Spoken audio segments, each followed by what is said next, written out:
What if there was a way to have your Dungeons and Dragons combats without having to track all the monsters' hit points, their attack stats, their damage dice? Nothing like that. There is. Let's talk about it.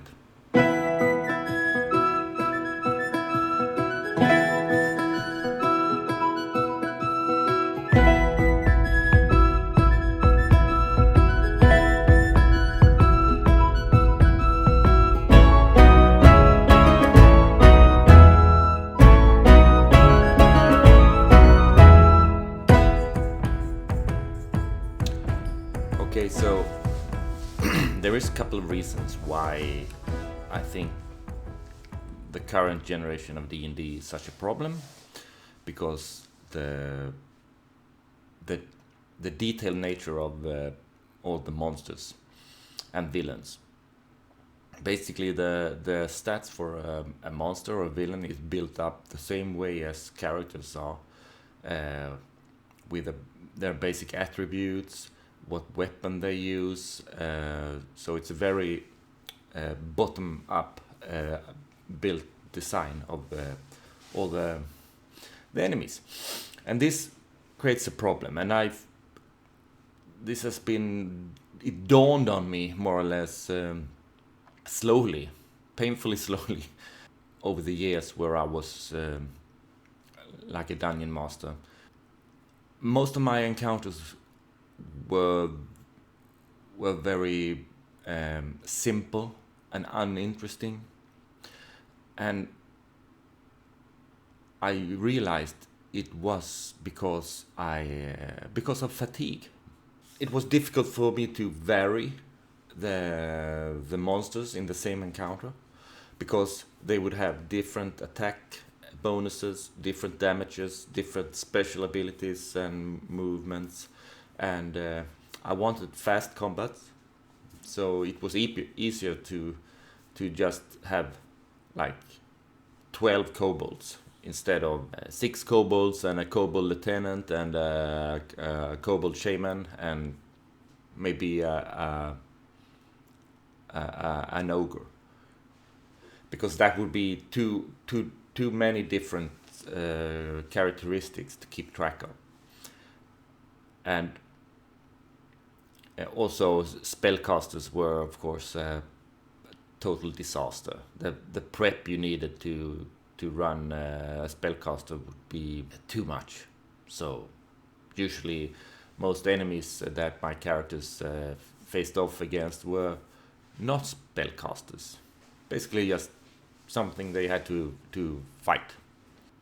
Another problem, but it was more subtle, was that since when I threw in new kind of enemies, new kind of monsters into a battle, my players would not know how dangerous they were, how skilled, or it was sometimes impossible for them to make an intelligent decision whether this was a fight we should take or if we should run away.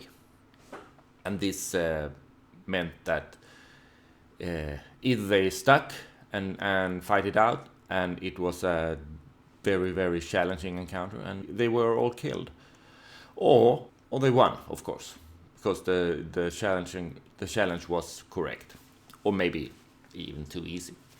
This led to me trying to create more and more balanced encounters, so that we will not end up into a territory where they couldn't win. And eventually, this became very boring, and it created also an expectation that the combat encounters were designed for them to win in. So it never felt dangerous.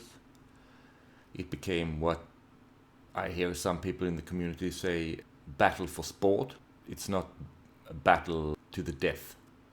And also didn't like the concept of every battle can be won. I like to have battles that players should run away from.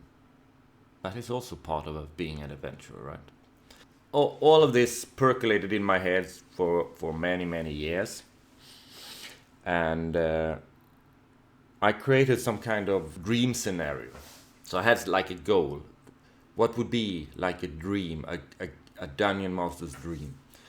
Well, it would be wonderful if I didn't have to track hit points,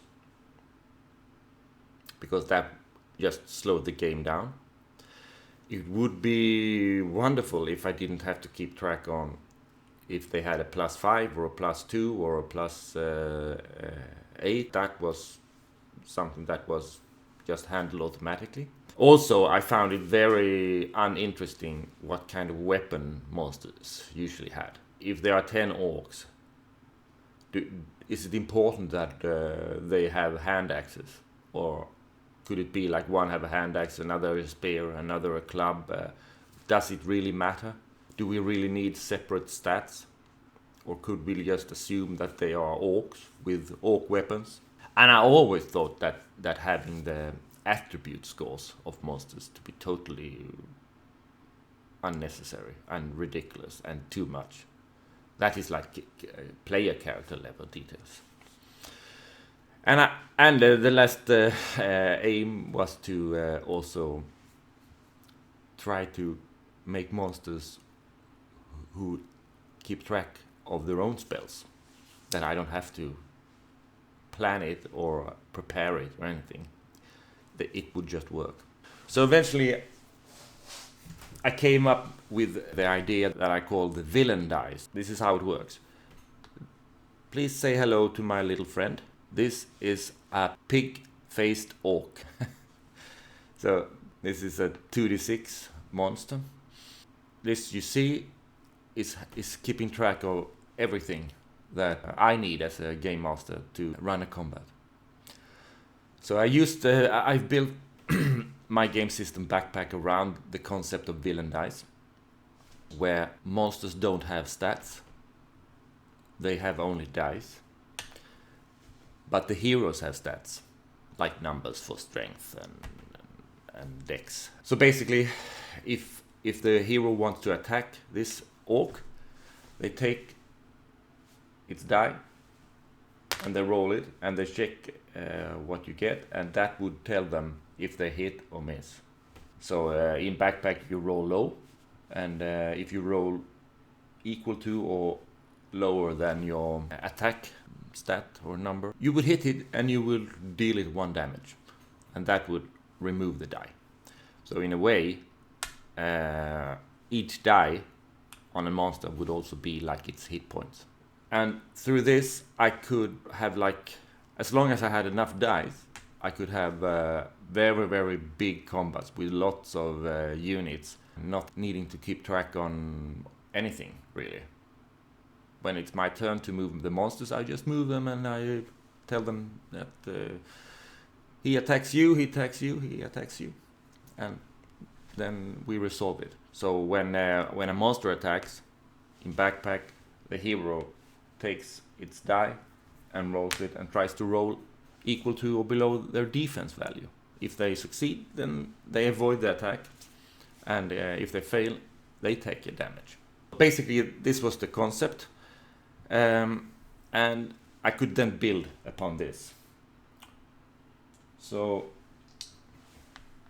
this is my bugbear. It's a 3d8 monster, and of course having a larger die means that it would be more difficult to roll low on it. So the higher the die, the more skilled, so to speak, the monster would be. Also, how much a monster deals when they hit depends on the number of die. So that is also like their power, the physical power. So it correlates a lot with the size actually of monsters. So generally, when a monster hit, it deals damage equal to half its current dice. A bugbear like this would deal 2 damage on one successful attack. until it gets wounded. Then it would only deal 1 damage, half the number of dice. And my last example is my pet ogre. So here I have 5 villain dice. So this is a very tough monster. It hits hard and it can take a lot of beating. But it's D6s again, meaning that it is easier to avoid its attack and easier to hit the ogre than it is to hit the bugbear. So I can, through this system, create different kind of characteristics just by varying the number of dice and the type of dice. Then, of course, we come to cases where, what if there are different characteristics of different monsters, but they would end up having the same number of dice?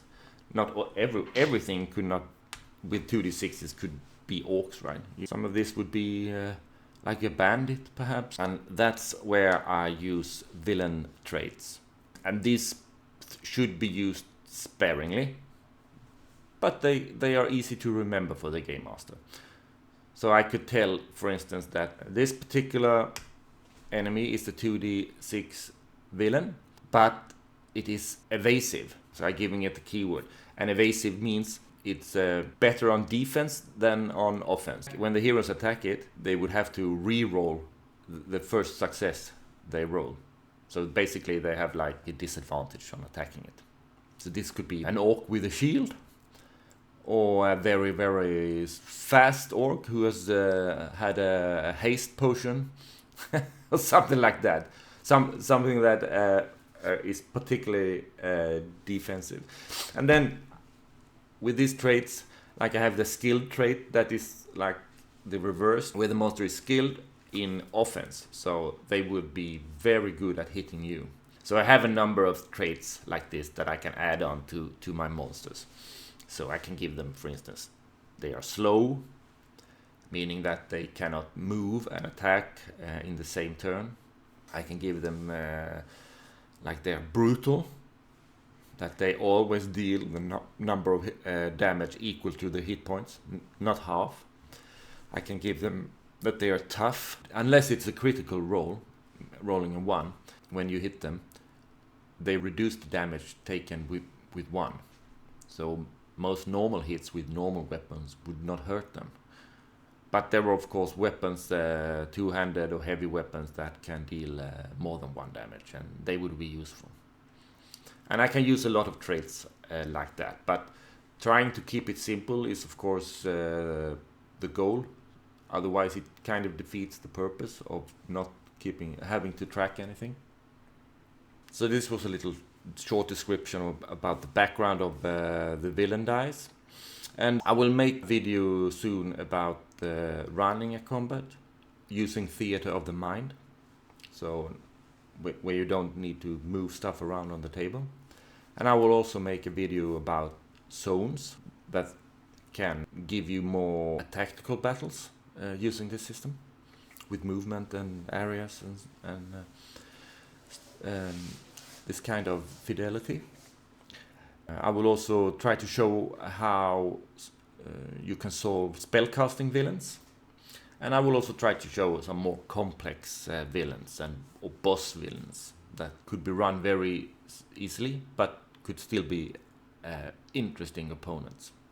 Oh, and the last thing, when they have an encounter, my players, and I tell them, okay, you face up, this is what's in front of you in the room you see. They don't know the traits of these. They don't know if some of these monsters would be fast or skilled or something like that. But just by looking at the dice and the kind of dice, players could make a judgment call about whether, okay, this fight is something we are not prepared to do. This would be very risky. And they could make an informed decision to maybe avoid the fight or run away or try to use diplomacy instead. You're walking over the next hill, and just beyond it, by a small river, you can see a scaly dragon standing by a small bridge, drinking some water. And then you can just drop these dice on the table, and they would see, okay, guys, let's back away slowly, because this is something that maybe we shouldn't mess with. And this is good, I think, especially when you use like sandbox play, where you're expected to not have balanced encounters, that it is really the players who decide if they are up for the challenge or not. You don't have to moderate it. You can just roll on your random encounter chart, and whatever you get, and then it's up to the players to handle it. Hopefully they are wise, but sometimes they're not, sometimes they're foolish. And you know what they say, there are old adventurers and there are foolish adventurers, but there are no old and foolish adventurers. Thanks a lot, guys.